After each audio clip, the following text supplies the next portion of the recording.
Good evening and welcome to Dawg Sports Live. It is Sunday night, March the 28th, and my name is Graham Coffey. This is Josh Ansher, and we are here to continue our spring position group previews. We're down to our second to the last one, and we're going to take a look at the front seven of Georgia's defense. How you doing this evening, Josh? I'm good.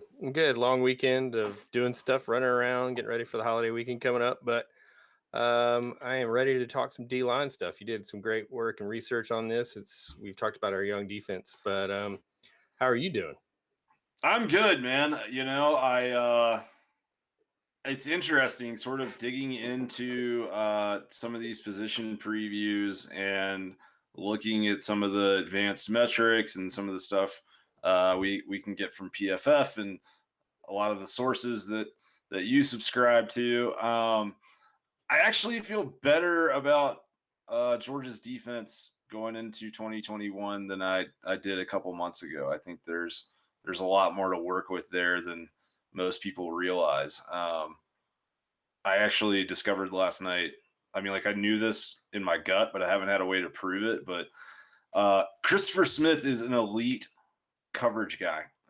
He did not give up any receptions when covering slot receivers last year in all the games that he played. 136 snaps, no receptions given up.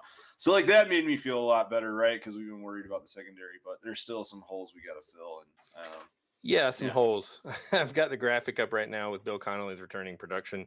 Georgia's defensive returning production is 126 out of 127. And that's not good.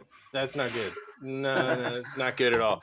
But as we've, it's been noted, the SEC East is not as high caliber as the West, and it's this year. In fact, if you break it down by the conference, all 7 of the SEC East teams are in the bottom 7th of returning production in the conference, and all the West are obviously in the top 7. So. They're certainly not as depleted from attrition as Georgia is. Georgia is returning 39% of a defensive production, whereas Florida is returning 70%, which is still only 7th in the conference, but it's significant.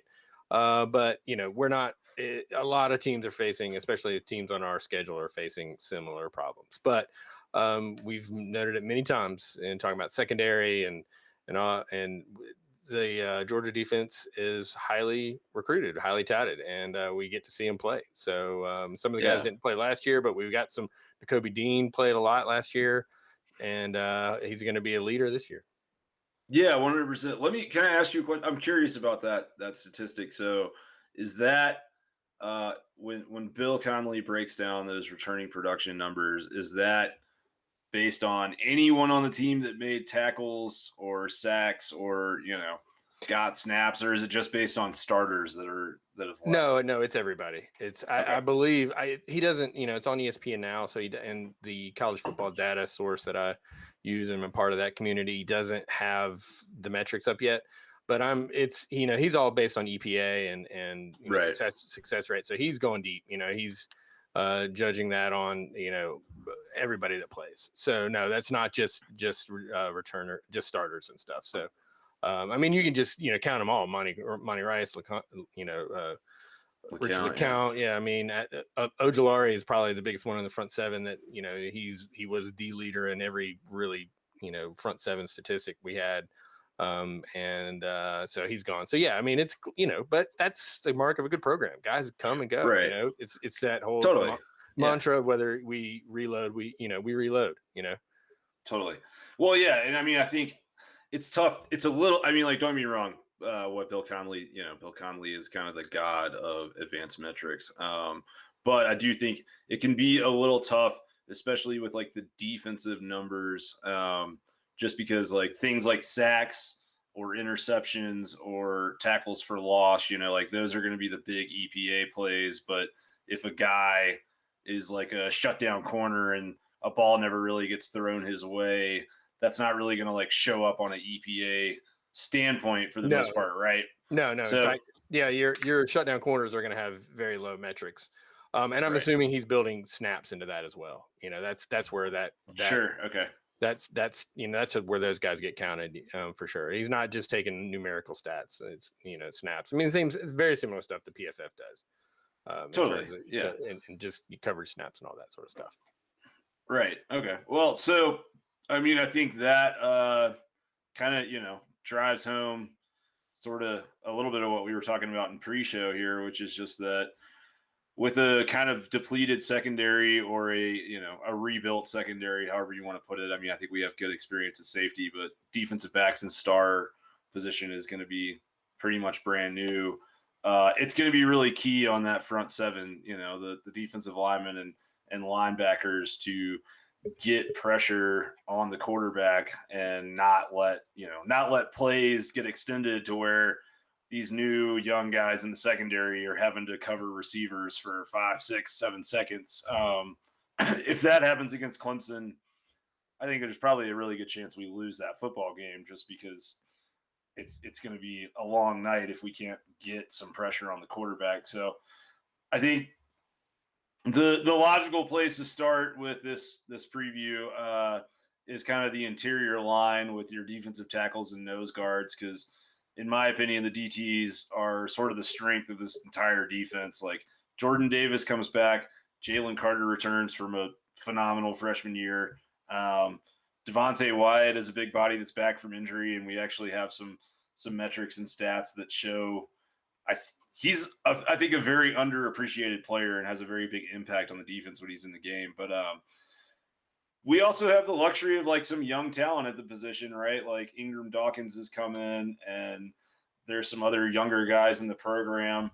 And so like I think it'll be very interesting, sort of setting up this whole preview. Like Georgia claims to run a 3-4, but at a lot of times over the last 2 years, we've seen sort of like this 4-2-5 thing, like this clip you're showing right here. We've got 4 down linemen, you've got 2 inside linebackers, 2 safeties, 2 defensive backs, and then you have that star position that's kind of that hybrid defensive back / safety / like a Sam linebacker.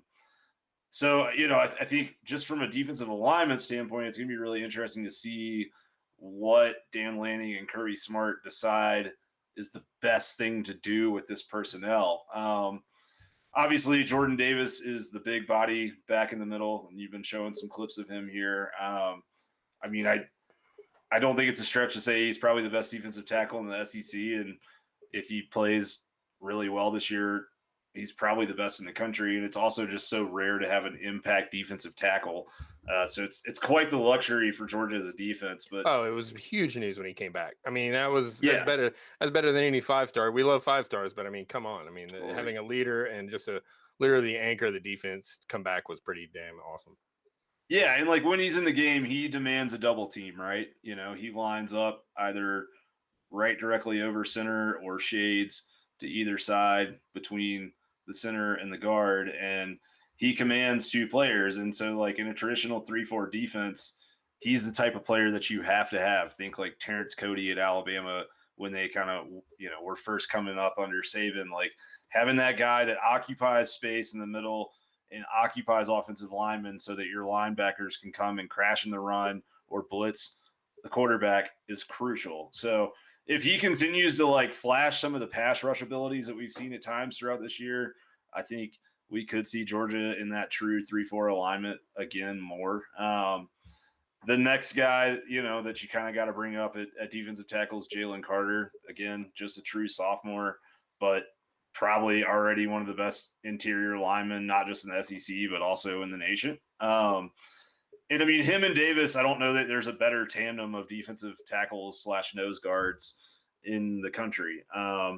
It's, he can really like blow a play apart. And right here is a great example of that. Like, this is the play I always think about when I think of Jalen Carter. It's just like him, wreaking havoc in the backfield. But yeah, I mean, according to PFF, in their pass rushing productivity ratings, Carter was actually the interior lineman who was most effective as a pass rusher in 2020. Not Davis, but actually Carter, which I think is interesting. Then the guys that come in after them, you've got Julian Rochester and Devontae Wyatt. I love Julian Rochester just because he's like, the old man of the team. This is going to be his 6th year. He was part of Kirby's first recruiting class, which just feels wild to say when you think of how many guys we've seen kind of come and go and leave early and all that over the last few years. But he has a ton of experience, for technically a non-starter, like 103 career tackles, 8.5 tackles for loss, 5.5 sacks in his career, and a forced fumble. That's a great experience to have in that room.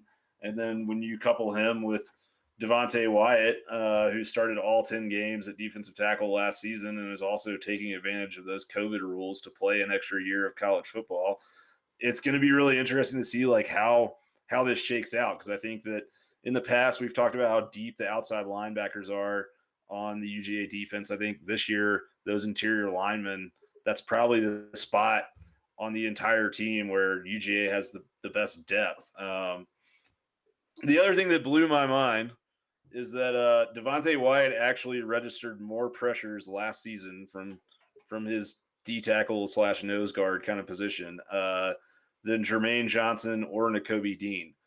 And he finished 10th on the entire team in tackles as a interior lineman. So like that's really absurd. I've got the stat up here right now. Wyatt had 215 snaps with 12 hurries and 4 hits, and that is stout. He's a beast. And I mean, it's like truthfully digging into this. I feel like the buzz names that we talk about a lot are Carter and Davis, right? But like, it really, and I know Jordan Davis was hurt at times last year, but like Devontae Wyatt was probably the most valuable defensive lineman on the team last year, if you can, true, like kind of consider Ojulari a true linebacker, even though he was lining up with his hand in the dirt at times. I just don't know that many Georgia fans are really kind of appreciating what he's capable of. And then, the other guys you've got you've got that young talent in Ingram Dawkins, who's a true freshman and borderline 5-star, depending on what service you subscribe to. And then Zion Logue saw some action last year. Warren Brinson saw some action before going down with a concussion. Timon Mitchell is still in that mix. So just a really deep room. And I think if you're a Georgia fan, like you got to feel good about how this defense will perform against I don't see anyone gashing Georgia up the middle at any point in time in the season. I don't care even if it's Alabama or somebody that has like a pseudo NFL offensive line, just because Georgia basically has like an NFL interior line here. I'm typing a tweet right now because I'm just like, you've gone deep on this depth chart, and I just gotta say, come on, get on the show, guys. Graham's Let's do it. Yeah, we're bringing it. Yeah. All right. So we've shown some stats. I mean, so it's kind of amazing to hear about all these guys, and you're talking about how deep this this D line and linebacker core is, and to see us not to lose so much production, to return not as much production as you would think. But I mean, you don't hear about these guys, and yet they're ready to play. They're playing on the scout team, and they're practicing against the twos, and it's that's what a great recruiting can do. It's like, even though you've never heard of them, it doesn't mean that you're not going to be ready. I mean, I'm excited, especially Nakobe Dean and Jalen Carr. These guys are all going to be just monsters. And and if they're good, that allows the younger guys to learn and watch and maybe take some pressure off of them too. Totally. And I mean, I think A, like what you said, great recruiting, but B, I think it's excellent program culture, and sort of Kirby Smart and Lanning and everyone else in the program, like really kind of bringing that lunch pail mentality of like, do your job. The team is first, the individual is second. And a lot of especially in the kind of Kirby Smart system of defense that he's been running his entire career, going back to his days with Saban, the D tackle is always kind of the guy that does the dirty work. Really, they exist to occupy space and bodies for other guys to come in and make big plays and sacks and tackles for loss. And then occasionally you get like a transcendently good D tackle, like some of the guys on Georgia's roster right now, where they can become a household name like Jordan Davis has, and Jalen Carter's on his way to being. Yeah, to have Jordan, I know we talked about it already, but to have Jordan Davis just anchoring, I mean, we were so much better on defense when he was in on the lineup than when he wasn't. Yeah. So yeah, it's it's young, but we've got talent, and I'm ready to see him put some hats on hats with it. All right, you want to go into the edge linebackers? Let's talk about the edge defenders. Yeah, and so I mean, we're gonna call these guys edge defenders.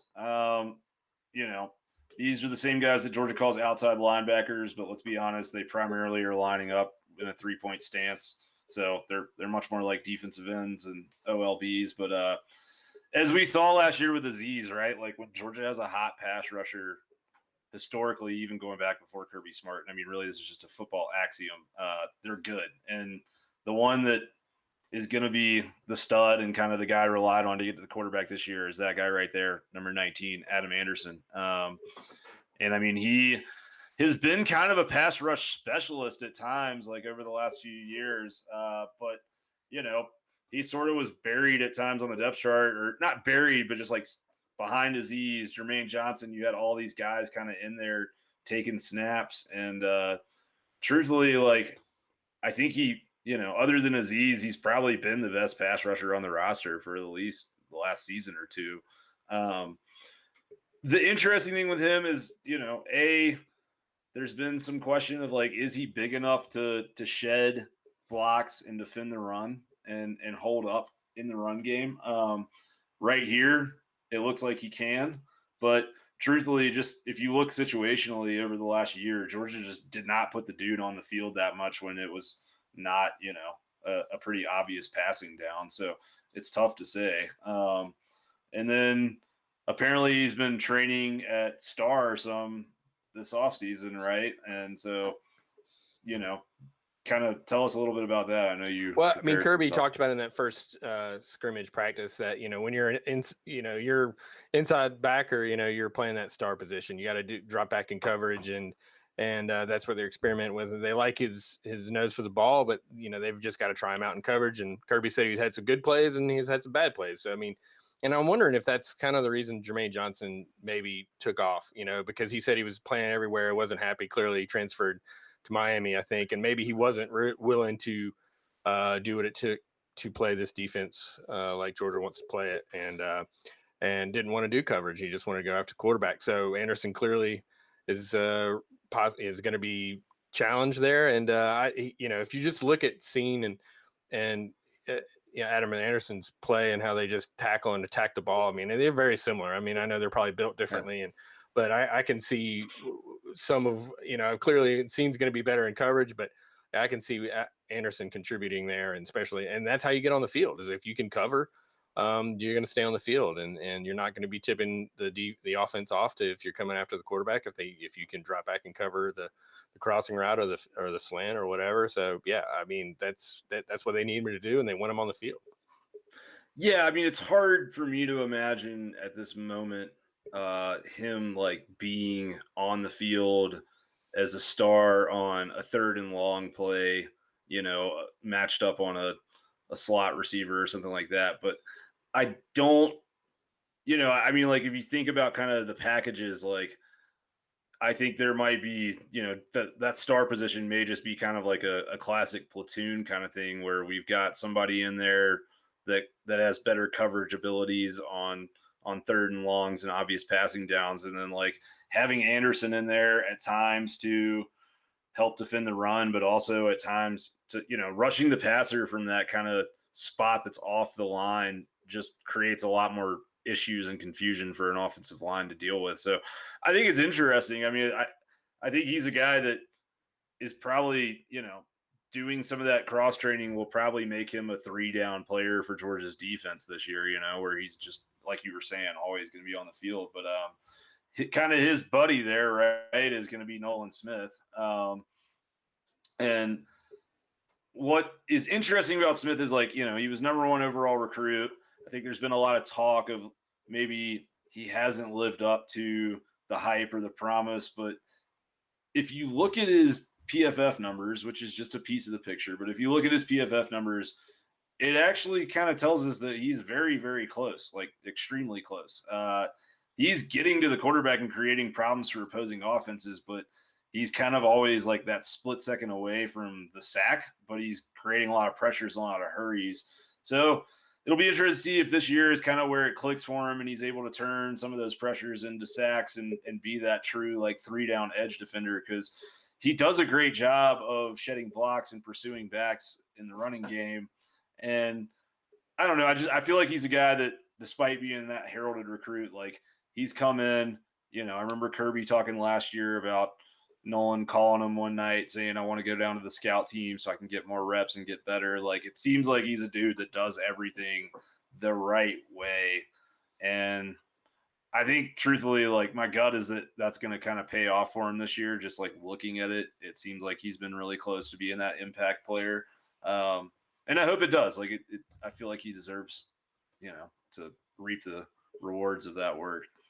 Yeah, I mean, these guys are hungry. They want to play, and that's what you want to hear. You want to hear, how do I get better? And that's what, I mean, every time you hear one of the coaches, more often we hear Kirby, but, he always says, you got to get better. And yeah.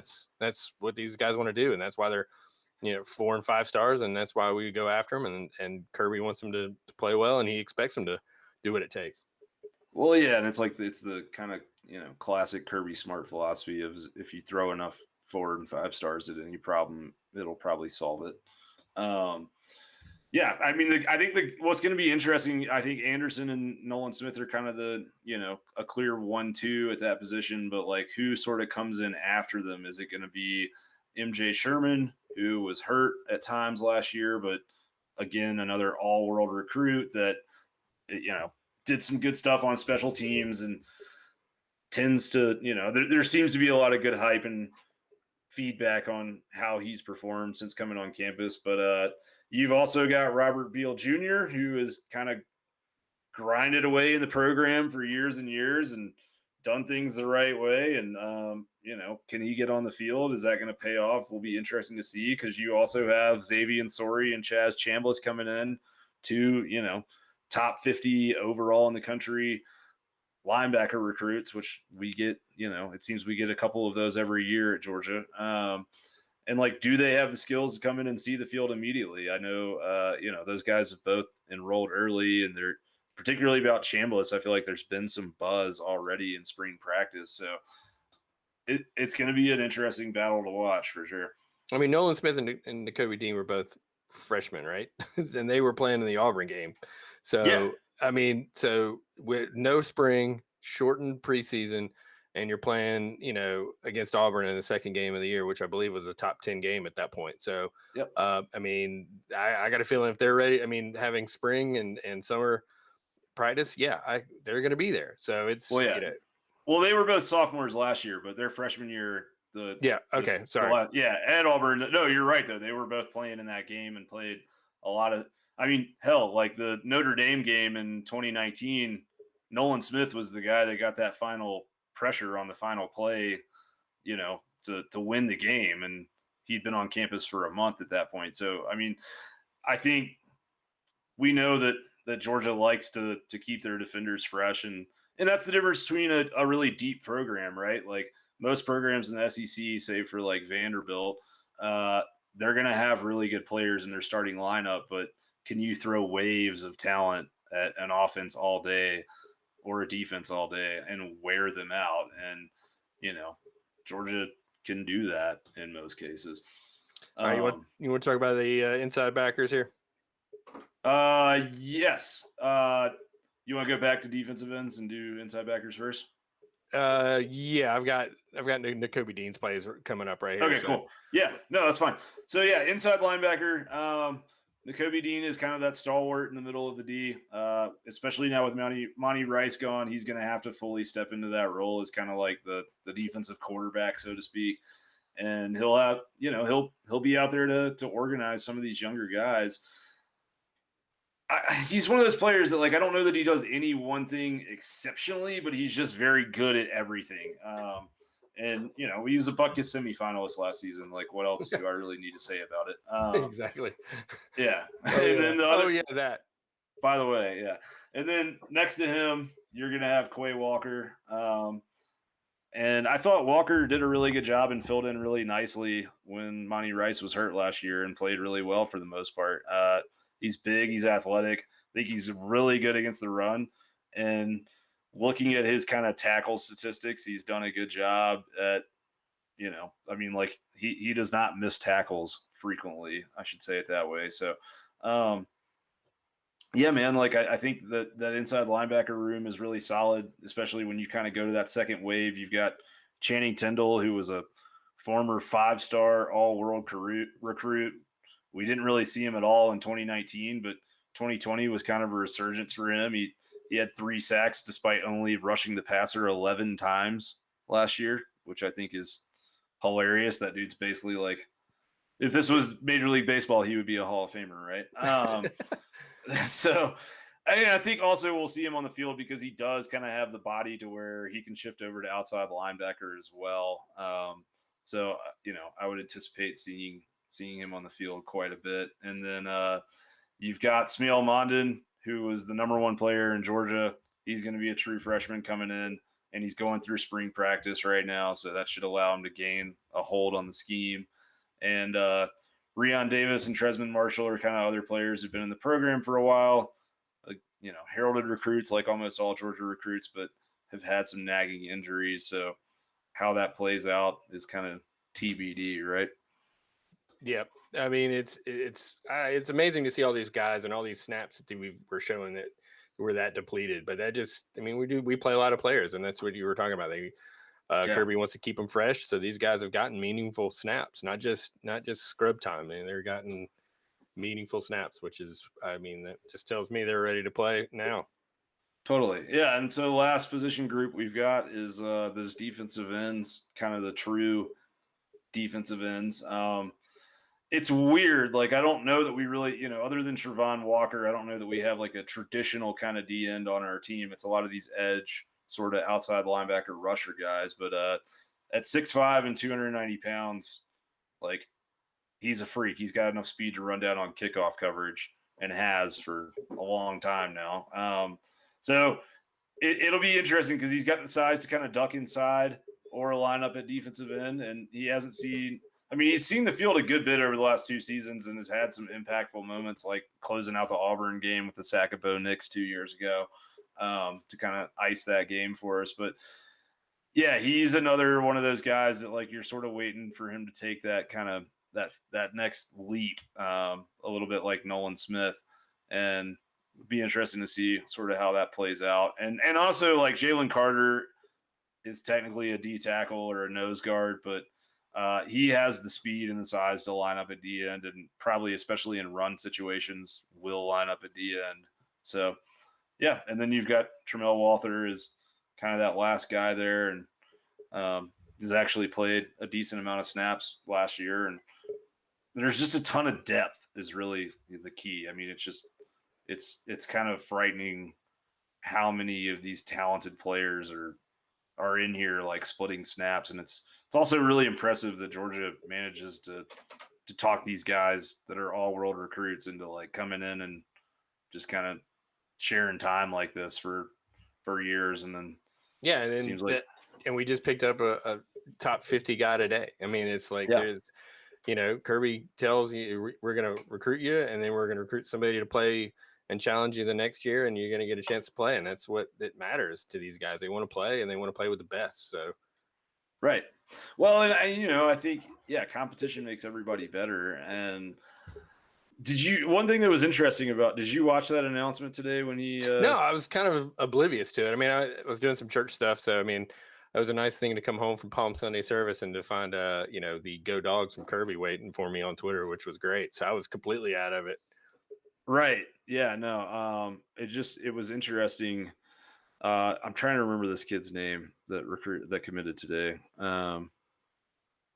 Jelon Walker. So what was very interesting about his commitment was that I was watching the little announcement ceremony live, and after he, put on the Georgia hat and all that good stuff, they were asking him, like why UGA, and he was talking about Georgia's linebacker U, and they have all these great coaches there and these great defensive minds. And the first name that he said when he started talking about the coaches was Will Muschamp.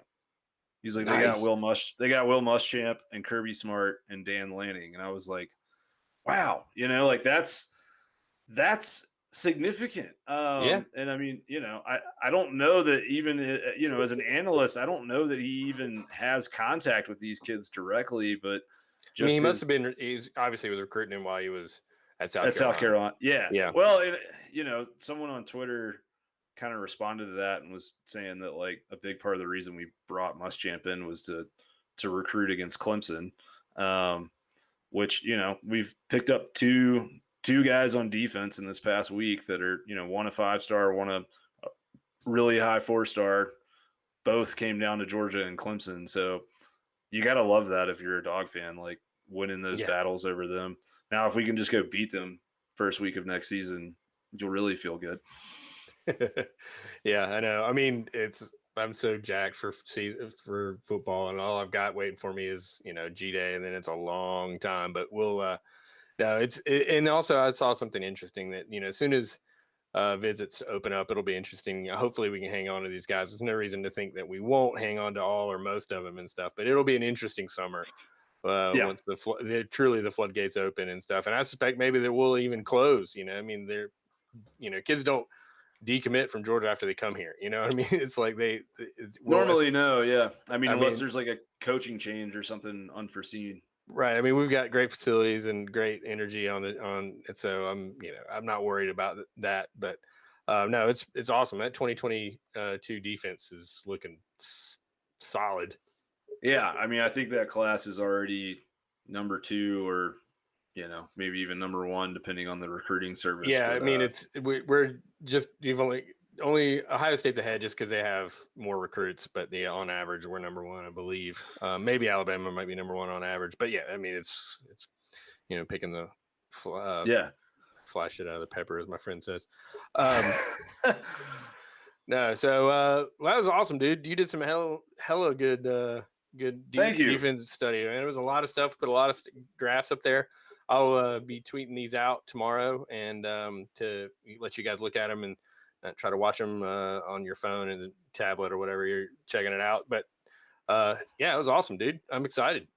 I do want to talk real quick before we go. I know I've tweeted about this a little bit, but just, if you're a Georgia fan and you're kind of using this show just to catch up on the week or whatever, Tyke Smith being in the transfer portal. I know you and I were texting about this a little bit, but I think that's a huge, huge thing for UGA. And if he could if Georgia can land him to come in and play that kind of star position, and that way Christopher Smith, I think is he played free safety at West Virginia, but also moved around and kind of played the equivalent to their star position there as well. But bringing him in at star, then you've got 2 starting safeties that I think you feel really solid about. You've got a guy at star that was a 3rd-team All-American last year.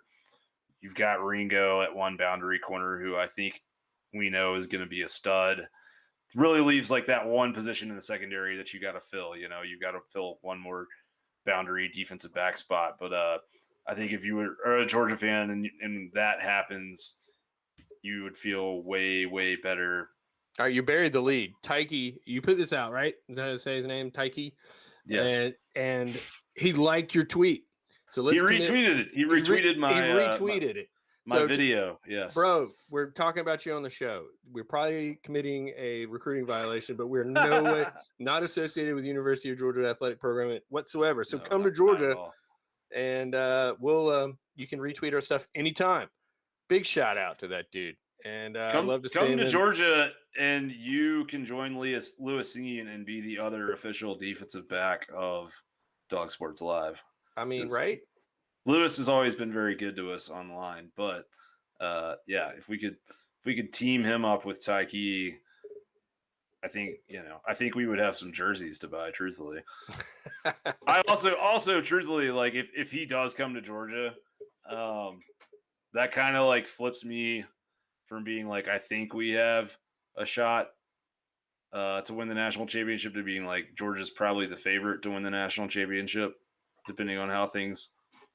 There's a lot of variables in there, but like truthfully, if you're a UGA fan, a position of need, and West Virginia's defense might have been the best in the country last year. I know BYU's was really good, but maybe Power 5. They were not just, they were awesome on defense. Yeah. And this is one of their leaders, and he's available, and his coach came here. So I mean, I don't think it's much of a stretch or to, you know, knock on wood. Yeah, knock on wood, to think that him ending up between the hedges is not far a far leap. I can't come up with any cliches right now.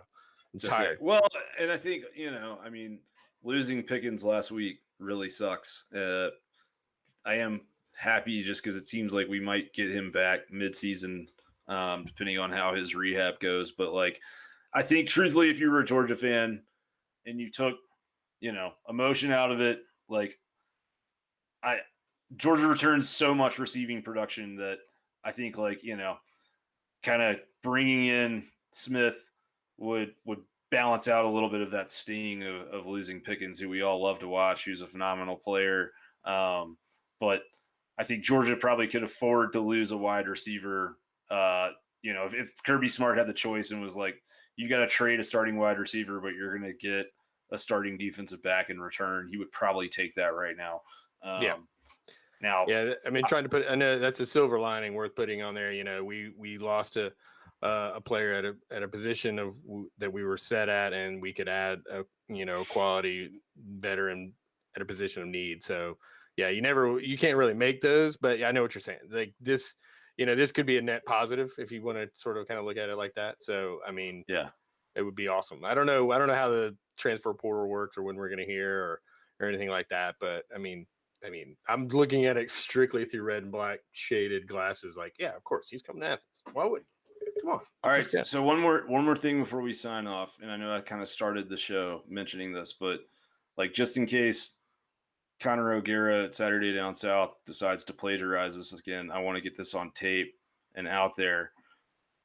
This take of mine is one that I've got a lot of evidence to back up, and I will bring that to the table at a later date. But I'm saying right now, Christopher Smith is a lockdown defender, and everyone's sleeping on the dude because he's a little bit, you know, undersized and maybe doesn't look like your classic free safety. But that guy is exceptional in coverage, and no one wanted a piece of Darryl Green, and he wasn't big either. So that's a good point.